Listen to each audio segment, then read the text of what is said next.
Welcome to Conversations. I'm Muqtadar Khan, your host, and today I'm going to talk to you about Donald Trump literally begging the rest of the world to come and rescue him from a war of his choice. It is becoming increasingly apparent that Donald Trump is not able to control Iran. The ease with which both Israel and America thought they could go ahead and destroy Iran and the Iranian regime and install in its place a pro Israeli monarch or a king who will do whatever Israel wanted in the region, like most of the monarchs in the Middle East right now, who have become literally slaves and servants of Israel.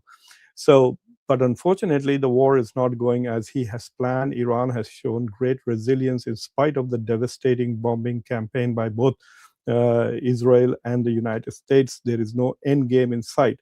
So Donald Trump is now pressuring, first of all, NATO to join the war and to ensure that Hormuz is protected. He's trying to make arguments that as, look, the rest of the world depends more on Hormuz than we do. So it is their responsibility to come out there and patrol Hormuz and provide naval escorts to the ships going through that little strait, which Iran is able to so effectively block.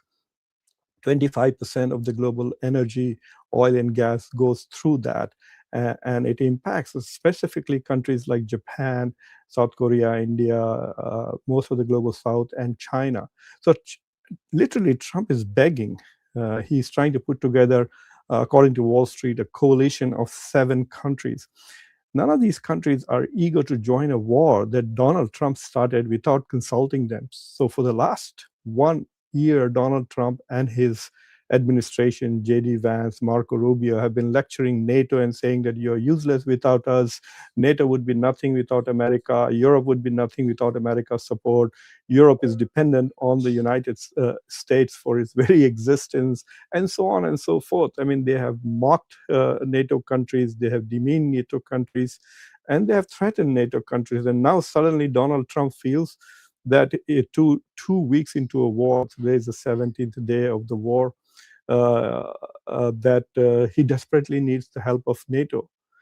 You know, one of the most critical things, even Newt Gingrich, the old former Speaker of the House, was on Fox News. He's saying that Trump made a huge strategic mistake by not making the Strait of Hormuz secure before going to war. So, look, this war was not something that America planned. This war was not something that America needed, wanted. American intelligence agencies had made it very clear that there was no imminent threat to the United States from Iran. Yet Donald Trump chose to do this. There is no other explanation other than to argue this is an Israel first foreign policy. And Netanyahu wants to be perpetually at war. Israel has become a country that exists only to go to war. And since its resources are not at stake, it seems to have an unlimited account with the United States in terms of weapons supply and money. It is going to keep fighting as long as America is going to foot the bill. And the technology that we have provided them, especially with stuff like the Iron Dome, etc., keeps it safe from other weak countries. And most of the countries in the Middle East are useless countries when it comes to war. They're very weak. They have no science and technological background of their own. They're heavily dependent on US itself for defense.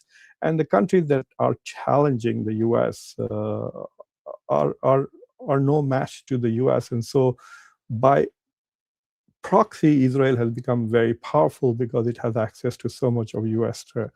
But this whole business of the Strait of Hormuz has completely befuddled and exposed the limits of American military power. Look, I have said this in the past many times, that the lesson that the United States could draw from the wars that it fought in Iraq and Afghanistan for nearly 2 decades, spent anywhere between $4 to $6 trillion, lost thousands and thousands of American lives, and even those who did not die are suffering from PTSD. The suicide rates in the American army is many times that of the society, which means that people who have gone and performed duty in Afghanistan and Iraq are suffering mentally. So a mental illness, there have been opioid crises, etc. So America has paid a heavy price for those wars with no political victory. America wanted to build a nation in Afghanistan that would be democratic and pro-United States. They went there to rescue women's. There was so much talk about women's rights in Afghanistan. Nothing has changed. Afghanistan, from a human rights perspective, is worse than what it was before the United States invaded it. We destroyed that country, and we didn't make it better from a human rights perspective. The same with Iraq. At least Iraq has oil, so it has recovered. But it's not a democracy by any means, and it's certainly not pro-Israel or pro-US. Yes, it's not a threat, but it never was a threat to the US. And the same thing is happening in Iran. It is very clear that the United States is not going to succeed in establishing a pro-Israel king in Iran. If that was their goal, they are failing desperately. But what is also interesting is this, that all this rubbish that we were hearing from the Iranian diaspora, that the Iranians will rise, that 90% of the Iranians are opposed to the regime, we don't see that at all. We do not see that at all. The Iranians seem to have more integrity as a people. They are standing with pride for their country than becoming shameless, worthless human beings becoming slaves of Israel. I really don't understand why these Iranian Americans think that by being servile, look at this, Pahlavi going to Israel, going and worshiping on the Wailing Wall or the wall. I don't know what that is. I don't pursue that line of research at all, but going there and pretending to worship in a Jewish temple, all of that, trying to act like a servant of Israel in the hope that Israel will conquer Iran and establish him as a king. That itself tells you how foolish these people are. But what is amazing is the desperation in Donald Trump's tweets these days. He's threatening NATO. He has threatened even China. First, he asks China to join, and he tries to make an argument to China saying, look, you get 90% of your oil, which is not true. China gets only 60% or 50% of its oil from inside the Hormuz. Trump is not even listening to what his staffers are briefing him. They must have told him that 90% of Iranian oil goes to China. And this moron is unable to capture all that data in his head. So he says, Iran, you are 90% dependent on the Gulf to China. China is not 90% dependent on the Gulf. China also is the biggest purchaser of Russian oil, and increasingly more. And I'll come to Russia. Something interesting is happening with regards to Russia.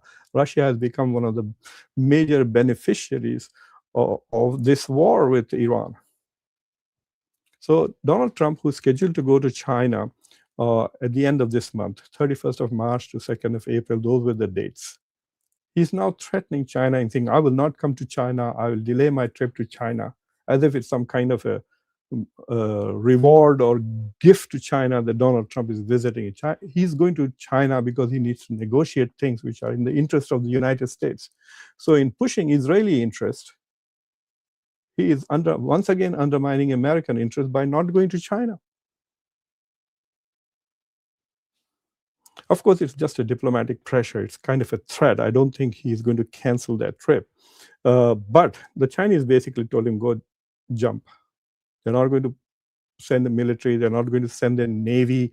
They are not really interested in any of this rubbish that Donald Trump is doing there.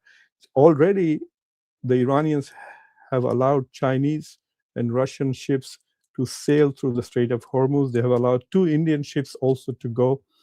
I think the Iranians have allowed those 2 ships of India's Pushpak and another one, I can't just remember the name, that's also with a P. They've allowed those 2 ships to go through because India has allowed 2 of Iranian ships to dock in Indian harbors. There are 3 ships which had gone to a military exercise in India called Milan 2026. Those ships are unarmed, and the United States sunk 1 Iranian unarmed Navy ship. So India has allowed two of them to stay in India. And so as a quid pro quo, I think the Iranians have allowed two Indian ships to go through. About 22 of Indian ships are out there blocked. But the Chinese ships and Russian ships are being allowed through the Strait of Hormuz. And what is also interesting is that a lot of ships which are stuck there have been requesting the US Navy to help them. And the US Navy has not helped or escorted anybody until now. So I find this very interesting. There seems to be a very profound security fear, I think, in the US Navy, that to go through Strait of Hormuz is too risky, too dangerous. So they want to spread the risk out there. They want the Japanese to come and take some heat. And Japan depends heavily on the Gulf oil, so does South Korea. They've asked Japanese and Australian navies to join. They've asked the French and the British. They've asked the Chinese. Interestingly, they've not asked Russia. But I don't know who the other 7 countries. They have not asked India, which is another interesting thing, that America, even though India tries to be such a strategic, comprehensive, they have all these. When you listen to the Indian diplomat, they have all these acronyms, long names, etc., of very insignificant partnerships. India is supposed to be a major partner of Israel and the United States. Where is India in this war? So what are these defense agreements that India is making, which it is not living up to? So this is another interesting aspect of this war. Now, as far as Russia is concerned, Putin has done something incredible. There are lots of reports today that the Mujtaba Khamenei, the new supreme leader of Iran, is actually in Moscow right now. Apparently he's lost a leg and he's in need of medical treatment, and Iranian hospitals are not able to provide the kind of aid and help he needs because of the incessant bombing by Israelis and the Americans. So it seems that the Russians flew Mujtaba Khamenei out of Iran and took him to Russia, and he's under treatment there, which also means that he is safe there. Which means that this whole talk that we will kill all the leadership has ended. By the way, you have noticed that after the first initial attack, now we don't hear any news about Iranian leadership being killed or destroyed, even though there are lots of rumors out there about Netanyahu having been killed. There are rumors that Netanyahu is actually in Germany hiding and trying to be safe and prosecuting the war from there. I have no confirmation about that. Netanyahu has not really been seen credibly, except for that one video where he's drinking coffee. And so we don't know, but there are lots of rumors going on that several ministers and generals in Israel too have already died in this war. But the critical aspect of this is that this war is not going the way Donald Trump predicted. It was so interesting that he says things like that Iran's military is destroyed, Iran's navy is destroyed, we have destroyed Iran's this capability, we have obliterated. Then why does he need the help of the whole world to come and rescue him from his war? Donald Trump is begging the whole world to come and rescue him from the war that he started. I have never, ever seen such this is moronic. There's no other way to define what Donald Trump has done at a time when America is experiencing an affordability crisis. In the last 8 to 10 years, American salaries and income of average Americans has gone up by only 35 to 37%. Which means if you were making $100 10 years ago, 7 years ago, you're making $135, $137 today. But rent, groceries, healthcare, mortgages, all of this have gone up by 60 to 100%. So imagine you're making $100 10 years ago and you're paying, say, $30 on your rent. Now you're making $135, but you're paying $60 on rent. Transportation, air tickets, everything has gone up. So the cost of living is rising much faster than wages. Which means every year you're becoming poorer and poorer and poorer. So America's middle class and America's working classes are getting worse off with each passing year. Yes, the top half of America is getting increasingly prosperous and very rich, no doubt about it. But the bottom half of America is getting poorer day by day. They can't afford healthcare, they can't afford education, they can't send their children to college. Kids who are coming out of college are not getting good jobs. On top of that, America's debt is soaring now. It's about to reach $40 trillion. And that's just the public debt. If you add the private debt of America, which means, so for example, I owe money on this house that I live in. I have a lot of money to give for this mortgage. This is not part of the $40 trillion that America owes. That is the government debt, federal and other governments, the states and city governments who borrowed money. So $40 trillion is America's debt. That is the public debt. The private debt is also in the same. So the total debt of America is $100 trillion. And we have money to keep fighting for other countries. And we have no money to help the poor in the United States. It's absolutely ridiculous. And this war, Iran was not a threat. They had destroyed, obliterated Iran's nuclear capabilities last year. This is what Donald Trump told us, didn't he? Donald Trump likes to project himself as if he is the greatest president of all times and this and that. And we are living in, just like Narendra Modi, who says, Amrit Kal, Amrit Kal. Donald Trump keeps saying this is the golden age of America. What golden age? You are begging for military support to China, to Japan, or to Australia. Australia is a little tiny country there. And you are begging for help from that to go and fight a country in the global south, which has been under sanctions for the last 40 plus years. There are some countries who have benefited tremendously from globalization. The three countries that I think have benefited most are the US, India, and China. The US increased the gap, the GDP gap. US and Europe were nearly together at one point around 2012. And now the US is $30 plus trillion economy and Europe is only $20 trillion. So the US has become much, much richer in the last 10 years as a country than the Europeans have. But the countries that really benefited from globalization are China and India, which are now the second and the fifth biggest economies in the world. Soon India will overtake both Germany and Japan. And by 2030, India will be the third biggest. So these are the three countries which have benefited from the global economy. But the countries which have missed it, I've talked about this elsewhere, about Sri Lanka missing it because of civil war. But Iran is the country which missed all of globalization because of sanctions. It was not integrated into the global economy. It did not benefit. Iran could have been better off than most European countries if it was not under US sanctions for the last 30, 40 years and under tremendous diplomatic isolation. That is the failure of Iranian foreign policy and the failure of Iranian grand strategy.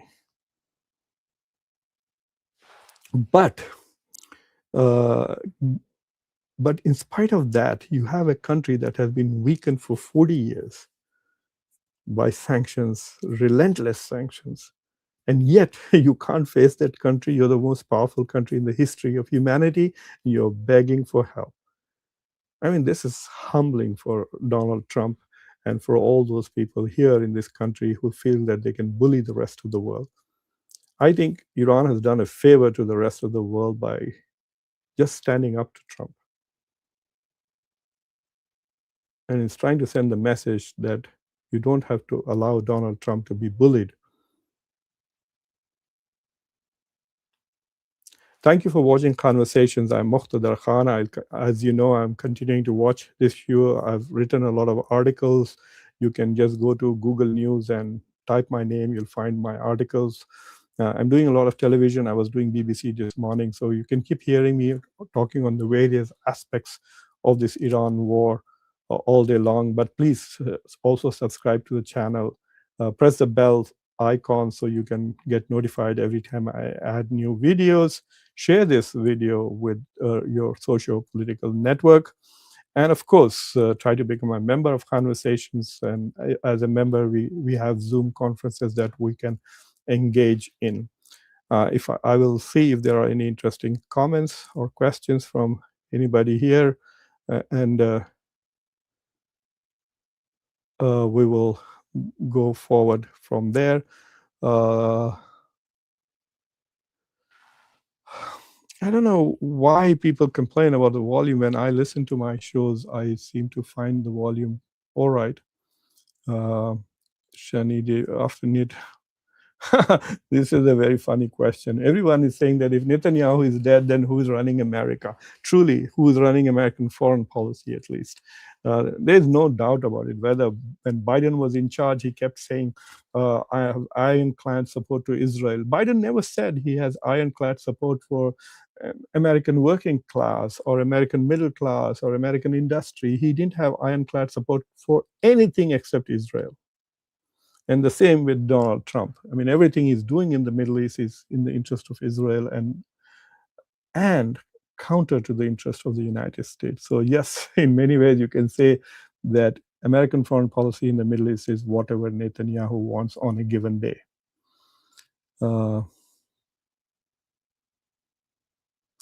And they are useless people, these people. They have no sense of anything. They think India is a very powerful country, and then they behave as if that just being close to Israel makes India great. No, India is irrelevant. Donald Trump has not asked India to come and help. Why not? If Modi went all the way to Tehran, to Israel and said, we stand with Israel. So why isn't he asking India for help? You know? Nobody in the Indian media is going to ask you this question. They're just trying to project that India is important anymore. No, India is the chair of the BRICS this year. It's doing nothing.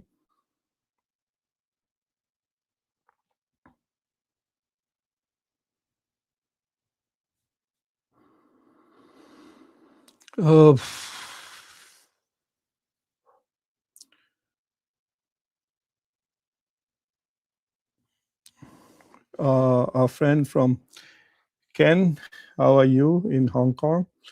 Iraq has gone back. Baath Party was very pro-women, but now Iraq has Sharia law and 9 years of old girls.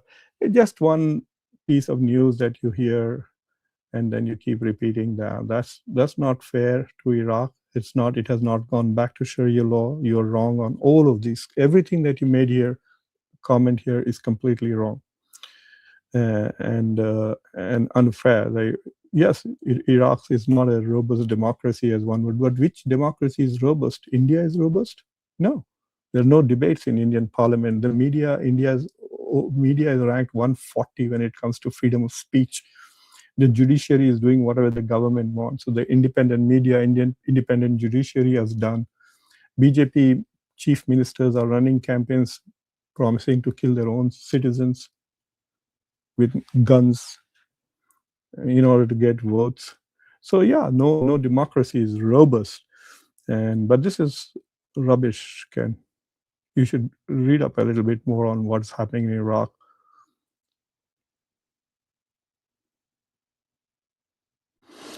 This is a serious question, right?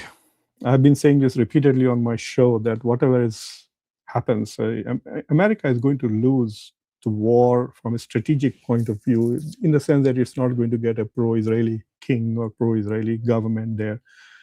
And a regime change is not happening. So in that sense, America will lose this war. But that doesn't mean that Iran is going to win anything. It's just going to survive. It's like saying that, oh my God, today I'm doing reasonably well. Today I have a house, I have a car, I have a library. And then after this fight, well, I might lose a hand, I might lose 2 legs, my car is destroyed, my house is burned down, but I'm still here. And that's not a win. And so, yes, Israel will try its best to destroy Iran's industrial capacity. Iran will become a much poorer country, especially if the sanctions remain after the end of the war. There is no doubt about it. Iran is not a winner in this, in a way. In the sense, the Iranian regime will survive and it will humiliate the United States, but financially, it's not a big deal for the US. We will simply print some dollars, we'll borrow more money. A lot of that money is also borrowed from American citizens. Not all of it is borrowed from foreign countries, so it's all right. Um, so it's not as bad a situation as we make it out. Yes, for half of the poor Americans, life is getting a bit more expensive, and they're not living as well as they would like to. That's the problem. The affordability in crisis doesn't mean people are out on the streets and begging. They have houses, they have cars, they have things, but they are still not able to live life as they would like to live. That's very different from what is going to happen in Iran. People are suffering. There is acid rain happening, infrastructure, hospitals are destroyed, schools were broken up, and they're going to bomb Iran. And this is the price of standing up to the United States and Israel.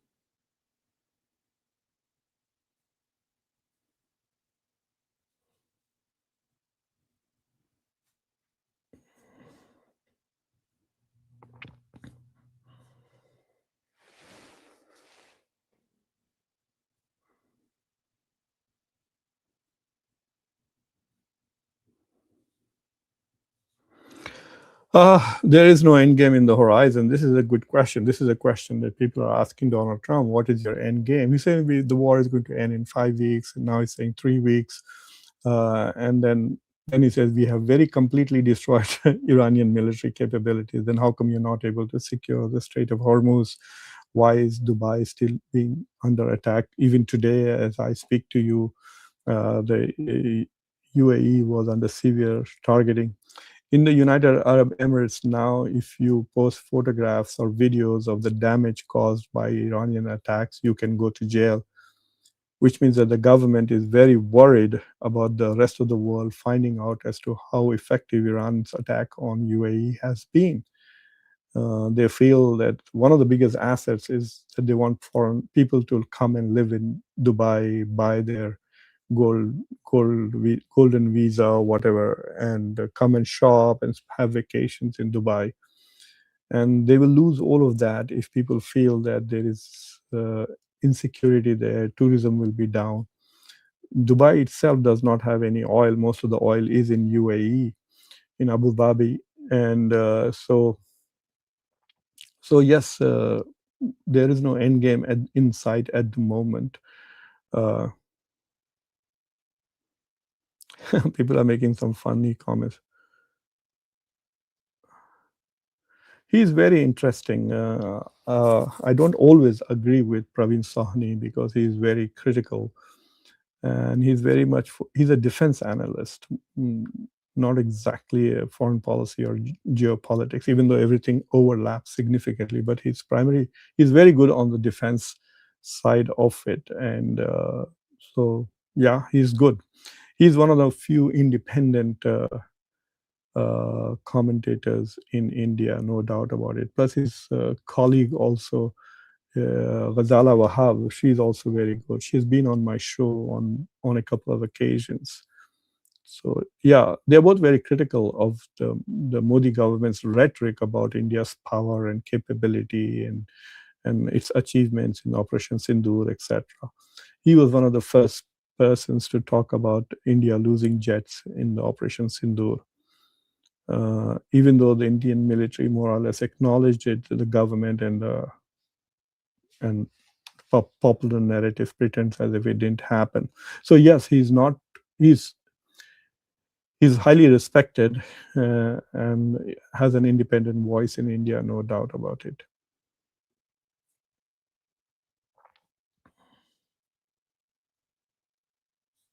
I mean, yeah, so is America a feudal society here. We have billionaires who are running this country as if it's a feudal country.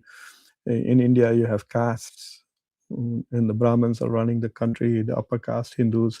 Yeah, there are all of those kind of things. And I don't understand what you mean by feudal society in Iran. There are no land lords in Iran like zamindars in Pakistan. Pakistan is more feudal. than most countries in South Asia. But I don't think there are nawabs and landlords in India. Uh, BBC, this is a bit rubbish about it. They take one report. There are lots of such reports in India also about uh, young children being married off before the age. In India, how many women are killed infanticides through ultrasound scans? The largest number of female feticide happen in India. India is killing hundreds of thousands of girls before they are born every day. But that doesn't mean that you describe India as a country that kills girls. There's a lot to India. That also happens in India. You know.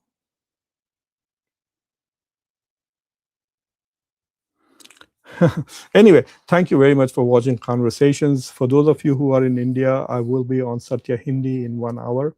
On Dr. Mukesh Kumar's daily show, we will be talking about broadly, obviously looking at the Iran perspective. There will be other analysts too, so I hope to look forward. Uh, Ken, that's a good idea that people should buy property. But what if the very building that you buy your apartment in is hit by Iran? No, that would be a risk, right? Anyway, but are they already on that much discount? If that is what is happening, 50, 60%, that means a lot of wealth is being lost, isn't it? But I think that it will take a while for Dubai to recover, especially if Iran becomes chaotic, which means that like ISIS-like groups emerge out of IRGC in Iran and they keep attacking the neighbors, then people are going to be in trouble. Anyway, take care. Thank you for watching. Subscribe to the channel, like this video, share it with others. Bye.